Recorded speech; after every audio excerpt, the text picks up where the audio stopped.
అరిచేటువంటి, కేకలు వేసేటువంటి, చప్పట్లు కొట్టేటువంటి, కింద పడి దొర్లేటువంటి, నోటుకొచ్చినట్టుగా వాగి దానికి దేవదూతల భాషను పేర్లు పెట్టే వాళ్ళు ఉన్నారే, అద్భుతాలు, స్వస్థతలు, ప్రొఫెసీ, ప్రవచనాలు చెబుతారు, కళలు వస్తాయి వారికి, దర్శనాలు వస్తాయి వారికి.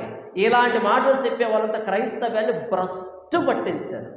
మరో యేసు ప్రభుని తీసుకుని వచ్చారు, మరో సువార్తను తీసుకుని వచ్చారు, మరో పరిశుద్ధాత్మ దేవుని తీసుకుని వచ్చారు, మరో వాక్యాన్ని తీసుకుని వచ్చారు, మరో చర్చను తయారు చేశారు. గారడి సీమోన్లంతా పాస్టర్లు అయిపోయారు. ఎవడికి దోచినంత, ఎవడికి ఎంత సామర్థ్యం ఉంటే అంతగా దోచుకోవడం, గొర్రె చర్మం వేసిన తోడేలంతా సంఘాన్ని భక్షించడం ప్రారంభించారు. ఈరోజు క్రైస్తవం నవ్వులు పాలైపోయింది. కారణం ఏంటి? ఆ రోజు అపోస్తలుడైన పౌలు భయపడ్డాడు. వచ్చిన వాడు ఎవడైనా మేము ప్రకటించిన మరి ఒక యేసును ప్రకటించిన, మీరు పొందిన మరి ఒక ఆత్మను పొందిన, మీరు అంగీకరించిన మరి ఒక సువార్తను అంగీకరించిన అని దేనికోసం అయితే బాధపడ్డాడు అపోస్తలుడైన పౌలు, అదే ఈరోజు సంఘంలో చోటు చేస్తుంది.